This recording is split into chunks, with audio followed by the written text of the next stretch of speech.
మోడీ ప్రభుత్వం ఎన్ఈపీ 2020 నూతన జాతీయ విద్యా విధానం పేరు మీద విద్యారంగంలో మేము తీవ్రమైన మార్పులు తీసుకొస్తున్నాం, ఒక కొత్త అభివృద్ధికర విద్యా విధానాన్ని తీసుకొస్తున్నాం అని చెప్పేసి వాళ్ళు ఎన్ఈపీ 2020 తీసుకొచ్చారు.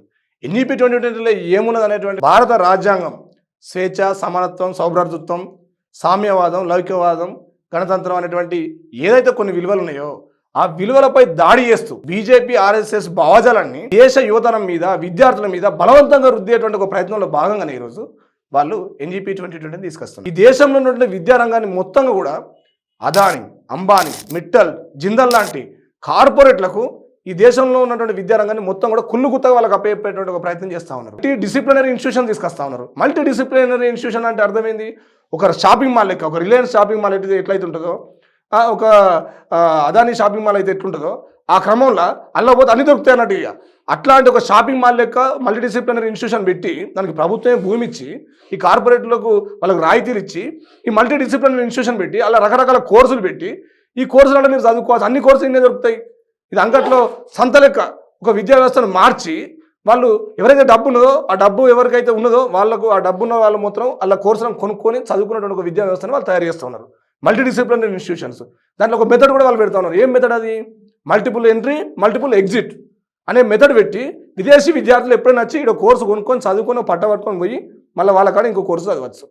ఈ ఇన్స్టిట్యూషన్లో ఒక కోర్సు చదివితే ఇంకో ఇన్స్టిట్యూషన్లో ఇంకో కోర్సు చదవచ్చు.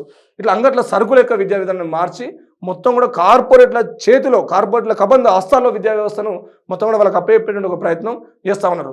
దాంట్లో భాగంగానే వాళ్ళు ఇంకోటి మనవాద భావజాలను ఎక్కించడంలో భాగంగా వాళ్ళు ఎన్సీఎఫ్ 2023 అని చెప్పేసి వాళ్ళకు పాఠ్య ప్రణాళిక, నూతన పాఠ్య ప్రణాళిక పేరు మీద ఒక పాఠ్య ప్రణాళిక తీసుకొచ్చారు.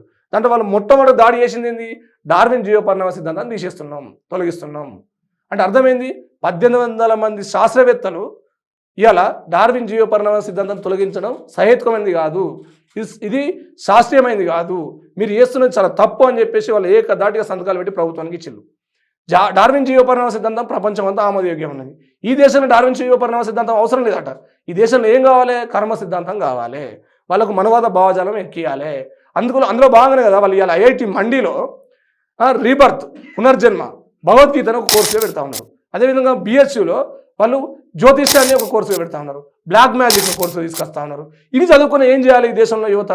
నేను అడుగుతున్న ఒక ప్రశ్న, చేతి గీతలు, నుదుటి రాతలు ఏమన్నా ఐఏఎస్లను, సైంటిస్టులను, కలెక్టర్లను మొత్తం కూడా ఈ దేశంలో ఉన్నటువంటి మేధావులుగా తయారు చేస్తాయా?